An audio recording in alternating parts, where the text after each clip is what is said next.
নদিয়া জেলার কৃষ্ণগঞ্জ বিধানসভার বিজয়পুর সীমান্ত বেশ কিছুটা অংশে কাঁটাতাড়াবিহীন। ভোট প্রচারে এসে প্রধানমন্ত্রী থেকে স্বরাষ্ট্রমন্ত্রী অনুপ্রবেশ নিয়ে বারবার এই বেড়া না থাকার জন্যে অভিযোগ করেছেন।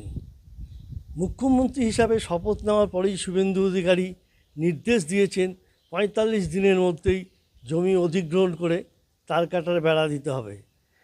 সেই মতো কাজও শুরু হয়েছে। খুশি কৃষ্ণগঞ্জবাসী, কারণ বেশিরভাগ সময় শুধুমাত্র অনুপ্রবেশ নয়, বাংলাদেশ থেকে এদেশে এসে বিভিন্ন দুষ্কর্ম থেকে শুরু করে চুরি ডাকাতি করে তারা আবার বাংলাদেশে পালিয়ে যেত। সেক্ষেত্রে তারা অনেকটাই নিরাপত্তাহীনতায় ভুগত।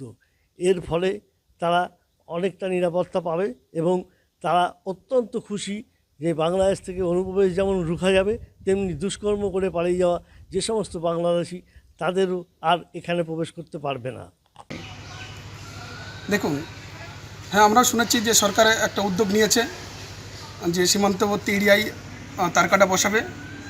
তো সরকারকে অনেক ধন্যবাদ।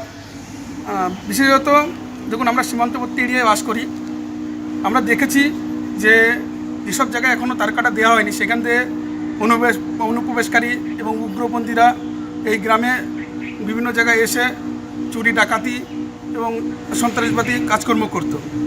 তো এর মধ্যে এক শ্রেণীর লোকও জড়িত আছে, আমাদের এই ভারতবর্ষেরই কিছু লোক যারা দালালি করে এই ঘটনাগুলো ঘটাতো।